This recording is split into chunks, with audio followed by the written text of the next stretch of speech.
Nou vriende, goeiemôre, ons is die Here nog dankbaar dat ons andermaal weer kan saam wees, so rondom sy woord. Ons eer die Here dat ons aan die einde van nog 'n week kan kom, ons kan terugkyk oor hierdie week en ons kan sê met groot vrymoedigheid, geloof sy die naam van die Here dag na dag het hy ons gedra. Nou vriende, ons gaan vanmôre dan die boek Spreuke afsluit met hierdie gepaste gedeelte oor die deegsame vrou. Dis amper vir my die kersie op die koek van hierdie baie besondere boek. Kosbare waarhede geleer en die gebed van my hart is dat ons hierdie waarhede sal herkou, dat ons weer deur die boek sal lees, dat ons 'n beter verstaan sal kry van hierdie spreuke, hierdie kortbondige spreuke wat ons lees en die groot waarhede wat ons dan daaruit vind en leer. En mag die Here vir ons getrou vind om dan ook hierdie waarhede tentoon te stel in ons daaglikse wandel en omgang met mense. En ag vriende, ons gaan vanmôre dan stil staan by die laaste paar verse oor die deegsame vrou en mag die Here vir ons wysheid gee en dat ons hierdie waarheid kan raak sien, kan toepas en ook so die Here kan verheerlik. Nou vers 27 sê, opmerksaam gaan sy die werksaamhede van haar huis na en die brood van luiheid eet sy nie. Nou ons het al baie daaroor gepraat. Ek het vir u gesê dat 'n deegsame vrou is nie lui nie. Ek het vir u gesê dat hierdie vrou is betrokke by die bestuur van haar huishouding. Sy's een wat opmerksaam nagaan die opdragte wat haar man gegee het, hierdie opdragte wat sy miskien aan haar diensknegte of diensmaagde gegee het. Hierdie vrou is een wat haar hand op die pols het. Dis 'n vrou wat weet wat aangaan in haar huishouding en haar huishouding op 'n baie besondere manier versorg. En glo my, ek het sulke vrouens al gesien. Hulle weet om raak te vat. Ons praat van die raakvatters. Dis vrouens wat weet wat om te doen, hoe om hulle huishoudings te bestuur. En mag die Here genade en wysheid gee aan ons vrouens om dan ook opmerksaam te doen wat hulle hand vind om te doen en dat hulle ook so die Here sal verheerlik.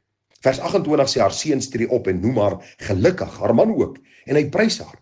Dit is my so mooi toe ek hierdie gedagte raak sien. Haar kinders is bly en dankbaar wanneer hulle praat oor hulle ma. Haar man kyk na haar en hy eer haar. En hy sê vir haar, hoe besonder is jy net nie, 'n geskenk uit die hand van God. Ek het so gedink aan Adam en Eva, toe die Here vir Eva na Adam toe bring, het Adam liries geraak. Hy was dankbaar oor die geskenk wat God aan hom gegee het. Ek vra jou as man, is jy nog dankbaar oor die vrou wat die Here jou gegee het? As kinders, eer julle ma. Jy is nie daar as kind om jou ma te kritiseer nie. Jy is nie daar om met haar op een of ander geniepsige manier te praat nie. Jy is daar om onderdanig aan haar te wees, om haar te eer as die deegsame vrou wat jou versorg, wat jou in die lewe gebring het, en wat kyk dat die werksaamhede in die huis goed geskied, en as hy jou opdragte gee, voer dit uit, met blydskap en met vreugde, omdat dit ook die Here welbehaaglik is. Die Bybel sê haar seuns tree op, en hulle noem haar gelukkig, en haar man ook, en hy prys haar. Het is my altyd so lekker om 'n kompliment vir my vrou te gee. Het is altyd vir my so lekker om haar te eer, vir dit wat sy doen. Wat 'n deegsame vrou, ek eer die Here, vir hierdie geskenk wat hy ook vir my gegee het. Ek het vir u lank al gesê, dis nie volmaak nie, maar wonderlik om te sien dat haar begeerte in haar hart is om God te verheerlik in die huishouding, teenoor haar man, teenoor haar kinders, in die versorging van haar huishouding, om God dan welbehaaglik te wees. Vers 29 sê, baie dogters het hulle knap gedra, maar jy oortref hulle almal. So hierdie vrou was 'n besondere vrou gewees. Ek het vir u gesê, sy's verbo korale, jy gaan haar nie op elke hoek van die straat kry, of om elke draai kry nie. Sy is nie volop nie, sy is eilgesaai, sê die Bybel, en daarom moet elke vrou hierdie voorbeeld navolg, om dan die deegsame vrou te wees. Waarom? Vriende, eenvoudig omdat ons eendag voor die Here rekenskap van gee. Ek gaan rekenskap gee as man, en hoe ek my huishouding bestuur het. Sy gaan rekenskap gee omdat sy vrou was, en hoe sy haar huishouding bestuur het. Hoe sy haar man dan versorg het, en haar kinders versorg het. So gaan die kinders vir hulle self rekenskap gee, en daarom doen ons alles in die lig van die ewigheid, met 'n blymoedige, dankbare, vlytige hand, en 'n hart wat oorgegee is aan die Here, om die Here welbehaaglik te wees in alles. En nou staan hier in vers 30, die bevalligheid is bedrog, en die skoonheid is nietigheid. 'n vrou wat die Here vrees, sy moet geprys word. Hier is die kersie op die koek. 'n vrou wat die Here vrees, moet geprys word. Een van die ander vertalings sê dit so mooi. Uiterlike skoonheid hou nie. 'n mooi voorkoms is nie alles nie. As hy die Here dien, dan verdien 'n vrou om geprys te word. In die dag en tyd waarin ons leef, is vrouens so gesteld op hoe hulle lyk. Vriende, hulle spandeer duisende rande aan gremmerings, aan rome, aan allerhande haarprodukte, om net mooier te lyk, en mooier te lyk, en 'n vertoon te lewer aan die wêreld, terwyl hulle huishoudings uitmekaar val. Daardeur sê ek nie 'n vrou moet haarself afskeep nie, verseker nie. Dis altyd wonderlik om te sien as jy by die huis kom, jou vrou lyk netjies, sy lyk mooi, sy's versorg, haar is gekam, sy lyk mooi.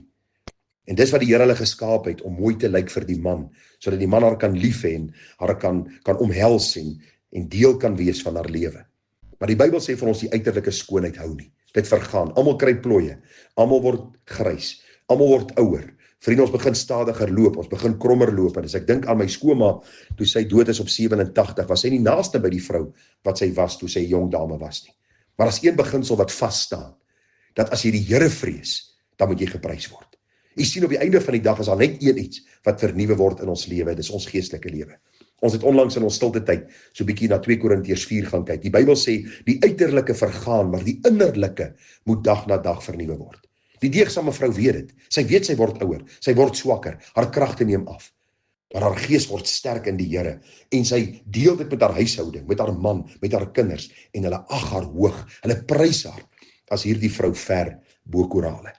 Dit is so pragtig as die man Petrus hier dieselfde gedagte vir ons deurgee. Nou Petrus was 'n getroude man. Ons weet op 'n stadium het Jesus Petrus se skoonmoeder genees van die koors.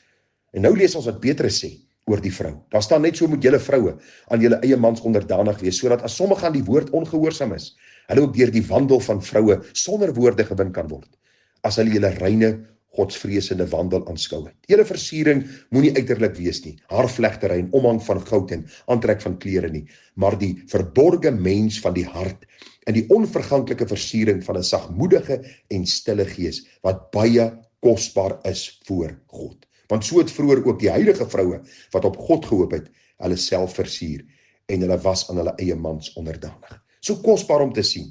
Dit is nie fout om mooi aan te trek en goud en parels te dra nie.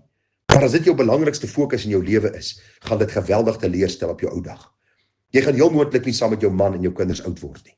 En daarom wil ek jou oproep, wees 'n deegsame vrou. Vergeet wat die wêreld van jou sê en almal se opinies oor jou en almal se oë en a oor hoe jy lyk en wat jy aantrek. Dit gaan oor om hierdie vrou te wees met 'n hart wat God vrees, wat God liefhet, wat die waarheid van God se woord hoër ag as haar eie opinie en gedagte, wat haar onderwerp aan die waarheid van God se woord en haar man liefhet, en haar man versorg en haar kinders versorg en haar huishouding met 'n vlytige hand in stand hou. So vrou moet geprys word, sê die Bybel. Ons moet haar komplimenteer, ons moet eer bring aan haar, want sy is 'n vrou ver bo korale. Die laaste vers, gee haar van die vrug van haar hande en laat haar werk haar prys in die poorte. Vriende, hierdie vrou werk hard, sy is wys. Sy neem bewyse besluite, sy gebruik tyd wys, sy beplan vooruit, sy gee vir ander, sy het respek vir haar eggenoot. Sy's een wat goddelike waardes hoog ag, sy vrees die Here, sy's toegewyd, sy's getrou en betroubaar. En dit lei tot vrede, sukses, vreugde, geluk, komplimente en 'n vol lewe. En daarom wil ek jou vra, as jy vanmôre nie so vrou is nie, dat jy sal sien wat jy mis. Jy mis die beste deel wat God vir jou in gedagte het. As jy vanmôre 'n grumpy vrou is, 'n vrou wat heeldag kla en mor, lui is en nie jou gesin wil versorg nie. As jy een is wat 'n probleem het met almal en alles, wat heeltyd veg en heeltyd met almal een of ander feite het, wil ek jou vra, ek pleit by jou, terwille van jou verhouding met God, terwille van jou man, terwille van jou kinders, terwille van jou getuienis, terwille van jou huishouding, terwille van die pad vorentoe. Bely dit, laat staan dit. Vind barmhartigheid van die Here. En wees daar die deegsame vrou, die een wat ver bo korale is, die een wat absoluut betroubaar is, een wat die liefde van Christus uitleef, na 'n man, na kinders, na die mense wat vir haar werk, na die mense in haar omgewing, na familie en vriende, en dat mense haar prys, omdat sy een is wat God vrees, God liefhet, en hom dien, en hom eer bo alles. Vriende, mag die Here u seën, ons is klaar met die boek Spreuke, wat 'n wonderlike en kosbare avontuur was dit net nie vir my nie. En ek wil vir u sê, daar is nog baie meer wat 'n mens kan sê oor hierdie verse en gedeeltes, maar ek dink die basis is gelê, en ons kan verdere ondersoek instel, en mag die Here ons van krag tot krag neem, in die ondersoek van sy woord. Ons bly die Here vir wysheid, dat ons kan stilstaan by 'n volgende gedagte, 'n volgende boek miskien, mag die Here vir my bekragtig met wysheid, sodat ons die Here kan verheerlik ook in hierdie oordeenkings. Dankie vir almal wat getrou geluister het, dankie vir elkeen se terugvoering, mag die Here u ryklik seën met al die geestelike seëninge, in Christus Jesus ons Here. Groete vir u, mooi dag verder. Tada.